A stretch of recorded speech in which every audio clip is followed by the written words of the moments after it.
Welcome to the Today Show Toronto. I'm your host, Jay Stoyan. You're in for a special presentation as we are interviewing all the candidates for Mayor of Toronto. In front of us today, we are very pleased as we have Kris Langenfeld. Kris, thanks for being on the show today. Thank you, Jay. It's a pleasure to be here. This is great. Again, we're down here in Toronto, down at our Witchwood studio. You should come down and check us out. It's a very community-friendly area. We have a dog park, a splash park, free parking. Come on in. We're fully accessible. Again, Christine Bloor area. We love it. Very friendly. Today, what we're going to be doing is we're just going to be talking to Kris and just getting his feedback, getting his vision, getting his ideas if he was to become Mayor of Toronto. So, Kris, let's jump right into it. First of all, let us know, where did you get the inspiration to run for Mayor of Toronto? Well, Jay, I started out, I've been attending the Police Services Board meetings since the Sammy Yatim killing, and being there, I had the opportunity to sit across from John Tory, and so I got the opportunity to see how he was trying to keep people from having really any involvement in their government and making efforts to limit free speech. And so that's really the foundation of my policies, is to restore the access and get back to public consultation and freedom of speech and all those basic things, and then using those to address obviously the big issues we know about, housing, crime, and TTC. That's a very interesting take on how you sort of got involved, because the Toronto Police Services were very attached to the cops, right? We love our cops. They're very important for our community because, as you know, our community is probably the most vulnerable community. So if you take a person who, a lot of our staff, they're in wheelchairs. Go out in the city in a wheelchair and feel how vulnerable you are. It's crazy. So I really applaud that. And I like the way, I love freedom of speech. I think everybody should be entitled to speak their mind, not hurt anybody, right? Not hurt anybody.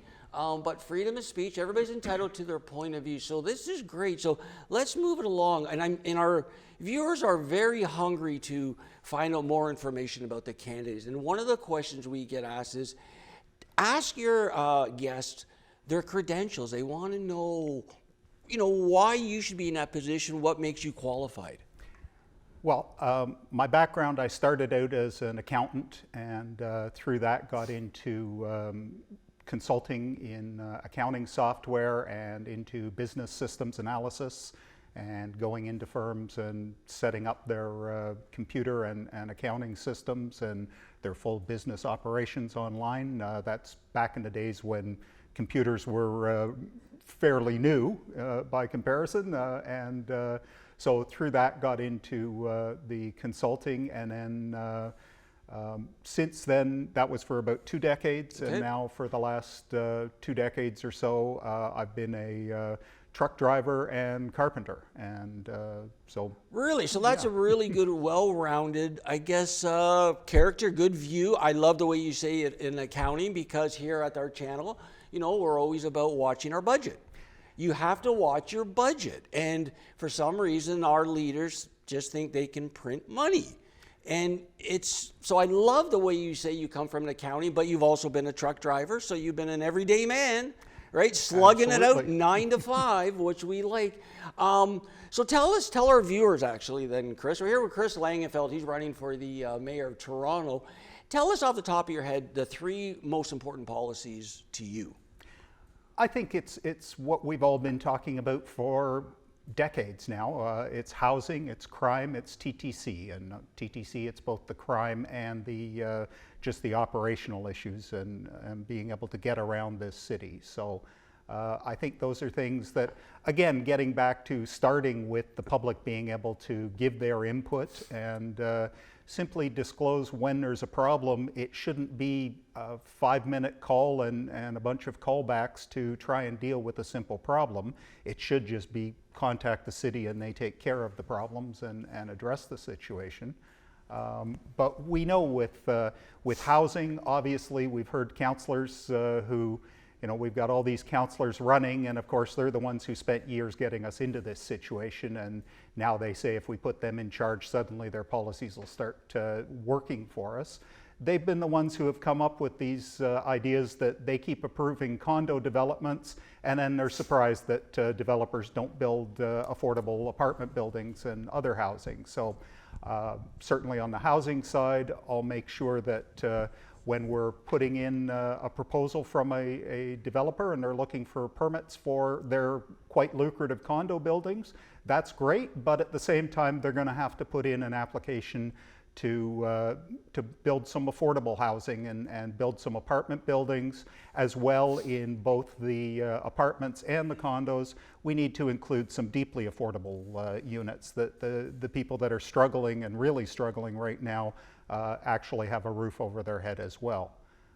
And that translates into the crime issue, where right now we've got 10,000 spaces in the shelter system, and we've got 12 to 13,000 homeless people at this point, based on the recent estimates.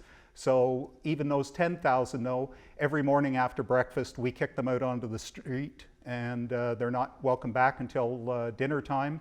And then we're surprised that they're out on the TTC or wandering the streets creating crime. So we've got two issues. We've got police responding to that, and with the TTC, same thing, where we've got those individuals creating problems, and we've got them obviously suffering and out on the street where we should be taking care of them. We're spending, it costs us more to create a shelter space than it does to actually have somebody in just regular housing, let alone even assisted housing is cheaper than the shelter spaces are, because the shelters need all the administrative staff, and you know, you don't need that if you're in your own place. So that's something where I'll look at actually building the right kinds of housing that we need in this city. And then on the TTC side, particularly with crime, the part of the problem, the response from Tory and guys like Saunders has been, well, let's put more uniformed officers out there, and for fare evasion, let's have guys in body armor and uniforms to corral people and require them to prove that they aren't committing a crime. And that's really a violation of our basic rights. We're supposed to be presumed innocent.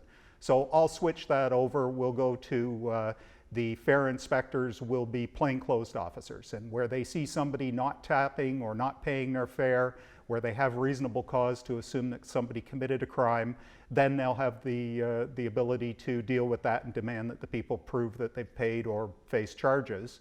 And that will also have the operators of the vehicles, the fare inspectors, doing the same thing, where they can, if somebody hasn't paid, they can stop them. But we know right now that's an issue where the drivers feel that their safety's in danger, because if they say anything, they may have a problem.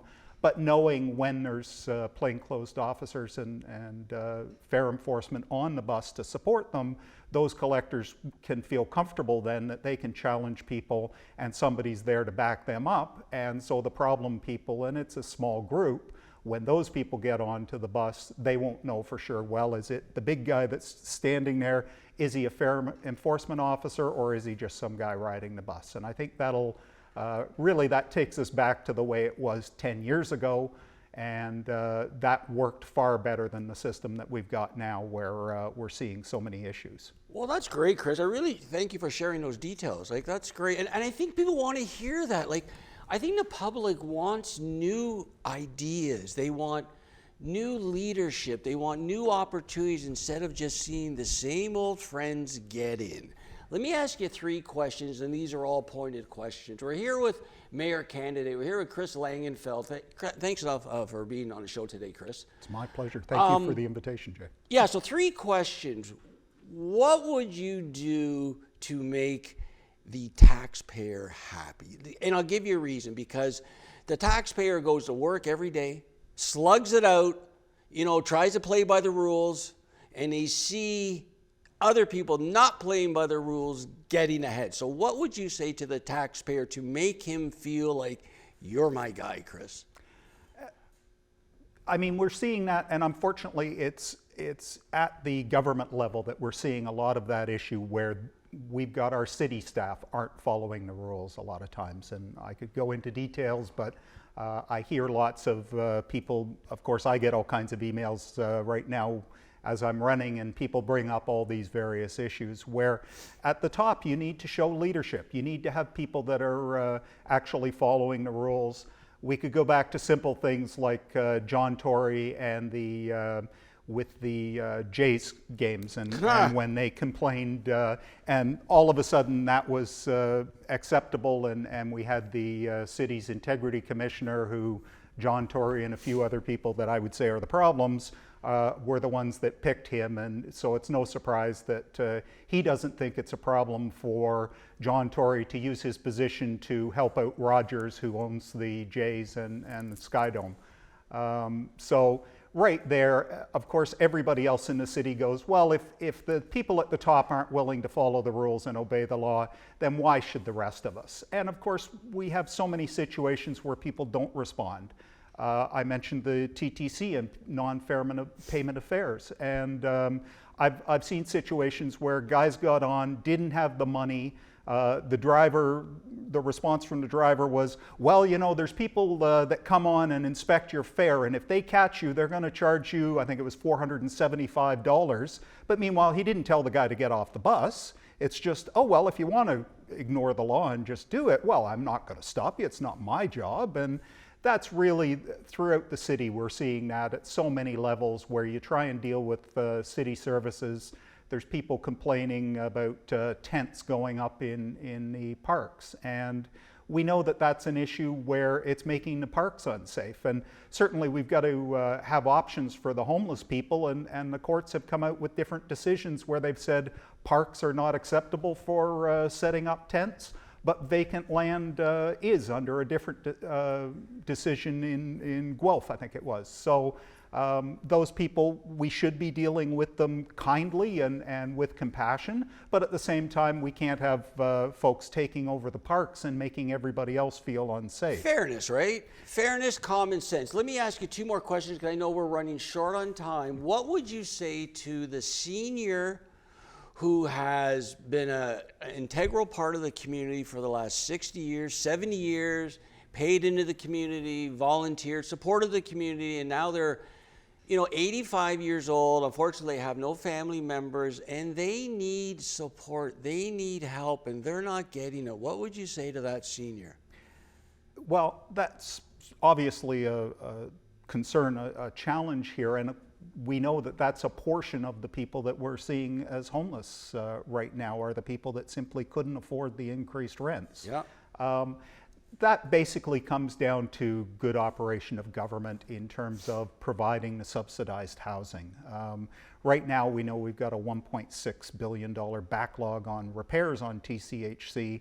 So for the most part, I'm not in favor of building a lot more new housing, because future governments aren't going to keep it up and we're going to end up in these problems again. So I'd like to try and motivate the developers to, where possible, build enough housing, and by having a supply that will reduce some of the costs. But at the same time, we have to have the government look after, there is a certain group of people that can't look after themselves. You get to the point where things happen in life, and even if you thought you had everything all set up, there's people that fall victim to fraud and so many other issues. And so we need to have the compassion to look after those people. The fact is, our society is extremely well off compared to the rest of the world. We have the ability to do it. It's simply a matter of the proper leadership that cares about the people and is willing to invest those efforts. And I will make it a priority to make sure that all the people are looked after, that where there's crime, we'll respond to it. Where there's issues, we'll deal with offering training like you are to people to make sure that they can get out and find jobs and look after themselves, or at least be able to help themselves and not need as much assistance. But we have to provide for people as well. That's great. And like you mentioned, that's what we do. We create employment programs, and one of our sectors are seniors, matching up seniors with today's youth, because youth need the hours, they need the credits in school, they need a responsibility, they need to give back, and who better to give back than to our seniors? Before I let you go, Kris, would you be interested in coming back someday to do a town hall? It would be a pleasure. We're going to have that. We're going to start doing town halls because I think it's very important that we get the public in here, from a youth who wants to ask a question about his school, to, like I said, a senior, to a first-time small business owner, to a taxpayer, right? To a cop. We want to have the people in here. So before I let you go, Kris, if people want to find out more information about you, where could they go? mayorkris.ca. I've had some technical challenges getting it all switched over, so my platform's not filled out on there, but certainly my background information and my fundamental approach to government and the responsibility of government to represent the people, that information they can find there. That's great. Again, we had on a show today Mayor candidate Kris Langenfeld. Good luck, Kris. You're watching the Today Show Toronto. I'm Jay Stoyan. We'll see you next time.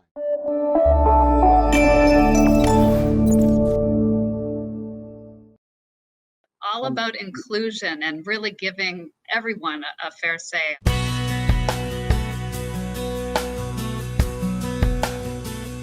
Welcome to the Today Show. This is our flagship show. I am Unstoppable Tracy. I am Zach Damon. It is a pleasure to be here. I am excited. What is up? We have a great show today. Jay Stoyan here for the Disability Channel, the world's only inclusive channel for and by persons with disabilities. Get ready to be inspired, everyone. We have people watching from all over the world, but also all over Ontario. We also take a concerted attention in the veterans community. In moments of stress and trauma, we can get a hold of ourselves. To help make a difference for people with disabilities, to show people how to love themselves or their disability. I appreciate it. I appreciate you guys having me, giving this platform for myself and other people with disabilities. Thank you so much, folks, for joining us for this episode of the Disability Channel Detroit. Please tune in next time.